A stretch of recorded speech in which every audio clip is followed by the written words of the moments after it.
Sithokoze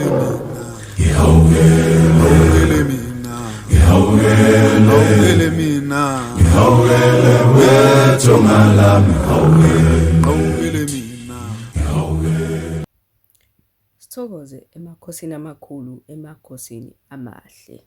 Siphinde sijabule ukuthi nibe khona kanye nathi phakathi kwendawo. Kulesi sikhathi samanje sizoqopha-ke isiqeshana sethu sokugcina kulo nyaka.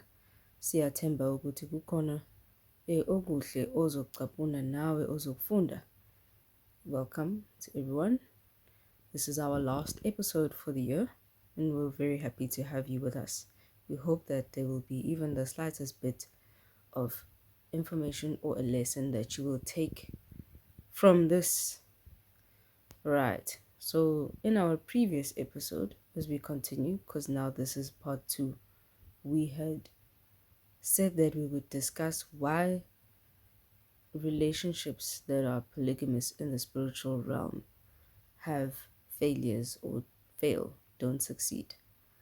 So the biggest reason for this is because of karmic cycles. When we speak about karmic cycles, we speak about cycles as in peaks and valleys that people go through in life. And as you navigate through your journey of life, you meet different people. And a karmic cycle is a cycle where you will either meet someone new who's really the same person, just a different face that is coming in or being brought into your life to teach you a lesson. And this will keep happening such that you might even notice a pattern that you keep experiencing the same type of occurrence in your life. Maybe you feel like the same thing keeps happening over and over. So these things are things that you will only get to notice when you take time to introspect and reflect on the things that you go through, the people around you, the places you go to, the ideas that you entertain, and the thoughts that you plant in your mind. Right.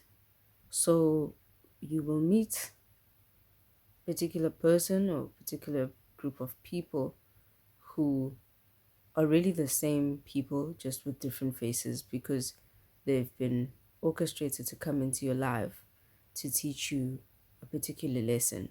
And for as long as you don't learn the lesson that you need to learn or are required to learn according to spirit, then you will keep experiencing the same things over and over until you learn the lesson that you need to learn. Once you've learned that lesson, then you get to close the karmic cycle. So, karmic cycles in the polygamous marriages, in terms of the spiritual context, affect this type of a marriage such that if you get to the point where you are supposed to be ready to enter into such an arrangement where you are being required to enter into polygamous marriage, and this polygamous marriage is spiritually orchestrated because it's a spiritual polygamous marriage, and you are not ready to enter into that because of karmic cycles, which means because you're stuck somewhere learning the same or being required to learn the same lesson because you haven't learned the lesson, which means you're not ready by the time that you're supposed to be ready, then this relationship will fail because you might still be allowed to enter this relationship because it's destined for you to do so. But if you have not reached the level of frequency that you need to be at in order to be prepared to make this relationship work, or to be in a position to be mature enough, to be spiritually inclined or elevated enough, in terms of whatever level that spirit requires you to be at. So you need to be ready across all 5 dimensions. That is the spirit, the soul, the heart, the mind, and the body. These are the 5 dimensions. And across all five, you need to be ready in order for you to enter such a relationship so that it can be successful.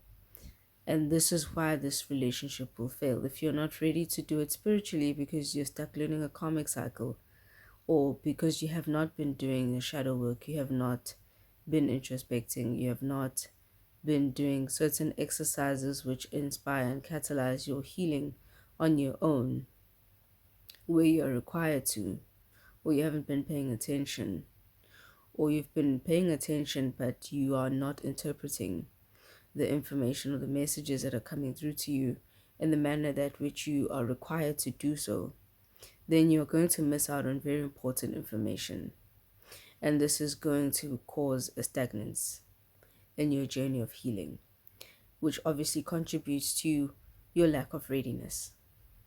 If you are aware, or when you get to that level of being spiritually awakened enough for you to be aware of what it is that you have agreed to in terms of your soul contract that is prior to coming into this dimension here on earth, then you will understand what is required of you subconsciously.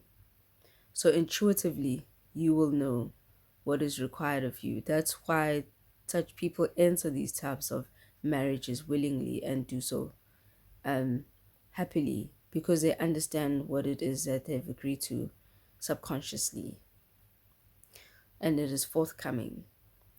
And then in the third dimension, which is in the heart, your heart needs to be open and ready to receive love and to give love. If you're still harboring bitterness, if you're still harboring grudges, if you're still angry, you're still sad, you have heartache, you are still hurting, you still have suspicions, and you still questioning conspiracies, and there's a lot of blurriness and a lot of gray areas, and you still have questions because you have no closure, then your heart is not going to be open and ready in order for you to take that leap of faith. And if you are not ready in your mind, because your mind is where a lot of the thoughts happen, which direct you in terms of planting seeds for where your life goes. If your thoughts are healthy, then you will see the health replicating in other areas of your life. If you think positively, if you give people the benefit of the doubt, if you always look for the good in every situation, then those are traits of someone who is always trying to plant seeds of positive thoughts. And it's important to be in this train of mind. If you're always thinking about negative things, then you attract negativity. And of course, that's not what anybody else wants for themselves. Then you need to be ready physically. When we say you need to be ready physically, it means that, in fact, physically ties in even spiritually, because if you're not vibrating at the right frequency, you won't even recognize that a particular person has stepped into the room, because souls recognize each other through vibrations. That's why certain people can step into a room and lighten up the energy. That's why certain people step into a room and command everybody else's attention. That's why people step into a room and they have a particular aura about them, they have a particular glow about them, they've got a particular character about them which interests people, because they're vibrating a certain level which allows for that particular energy of them to flourish at that particular time. And that's what makes them magnetic, which draws people to them and makes them interesting, or makes people curious about them when they are in the presence of such people. Then physically, your senses need to be completely cunning and open in order for you to put yourself in that situation. So these are all the things that tie into readiness to enter such a relationship, because even your body needs to be receptive, not just to anybody else's needs alone. Your own needs come first above anybody else's. And if you don't understand what you need and when you need it and how you need it, then you will always undermine your own needs and place the needs of someone else above yours. And this is a part of self sabotage, which also contributes to the failure of such a relationship. You need to be able to find balance between the two. Your needs need to be addressed as well as other person's needs need to be addressed, and needs to be done equally as far as possible. And these are the things that contribute to these types of relationships failing. If you're not spiritually aligned, then you won't understand what each person's lineage requires of the other person. So when it comes to polygamy in the spiritual realm, it means that the lineage of each person involved, these lineages have an agreement in the fifth dimension. And if one of you is not ready, it means that according to the agreement that these lineages have to collectively together, then a lineage is now dishonoring the agreement because you are not ready. It means effectively that means your lineage has failed to prepare you in time to be able to honor the agreement that they have entered into, that you have also entered into, but subconsciously as part of your soul contract. And this is what causes disputes among spirits.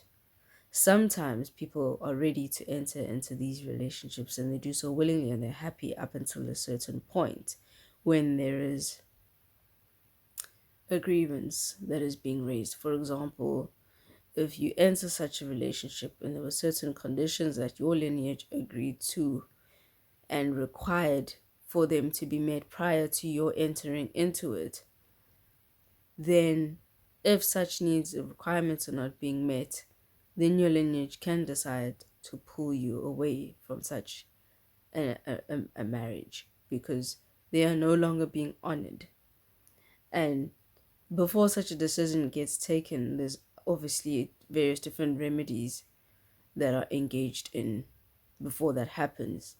But if this grievance is so great such that your lineage is not even prepared to go to spiritual court to discuss such a grievance and would much rather just pull you or draw you away from that situation because they've decided that this situation is no longer harmful, is no longer prosperous, sorry, and is rather harmful to you and to them and to their interests, no longer serves their interests and their highest vision for the lineage, then they will draw you away from that type of a situation. When I speak about a situation, I'm talking about a polygamous marriage in the spiritual realm. So that's why such relationships will not then be successful. People will then be pulled away from them, and it'll be like the polygamous marriage is falling apart, or maybe one party will be pulled away and then someone else comes in to replace that person some months, years later, whatever the situation is. These are the things that contribute to the failure of these relationships. So it's important, as is the case with any other type of a relationship or marriage, monogamous marriages, and so on and so forth, or even same sex marriages, etc. The agreement that has been made holistically must be honored in order for that relationship to be successful. It doesn't mean that you are bound to stay the same. There's no such thing. People change all the time and they evolve together, but the agreement will always be the same.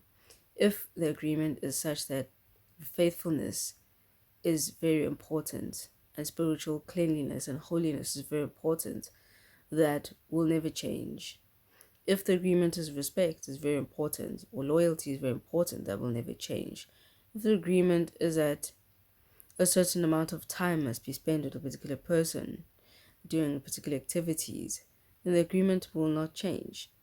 If the agreement is that the person must be able to provide a certain level of comfort or stability for a person, whether that be a sense of peace or a sense in terms of assets financially or in terms of spiritual wealth, whatever it is that is being required, if that is not being met and is not being met for long enough and remedies are not working, then that relationship will fail. and spirit will pull you away from it. Spirit will always fetch you from a relationship that starves you. Because if it starves you, it's starving the lineage. The whole point of you entering into any relationship is for prosperity and for abundance. And so if these requirements are not being met, it means that the lineage is not able to fulfill and align themselves with the vision that they've placed, with the vision that they've agreed on, the direction in which they're moving in. Then you'll be pulled away from that because that is not serving the best interests of the lineage. And this is why these relationships fail. So in a nutshell, I think if you take time as a person to really get to know yourself well enough first and foremost before you open yourself up to be able to commit to someone else, this is a very important exercise in order for you to understand what it is that you need and what it is that your lineage needs from you or requires from you, so that you can align yourself with your purpose as much as possible, if not completely, so that you can serve your higher purpose, which is what you actually came here for.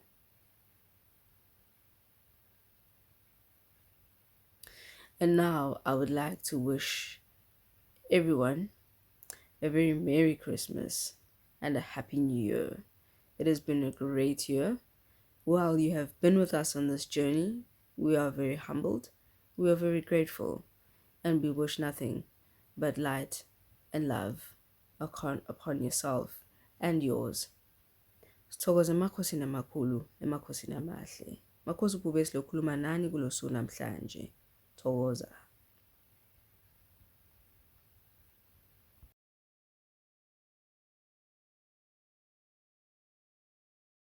Guti lava lava lava lava kuye wakanyete.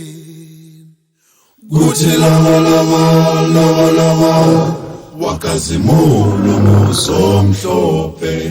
Kasibona nami ngifanele ukungena ku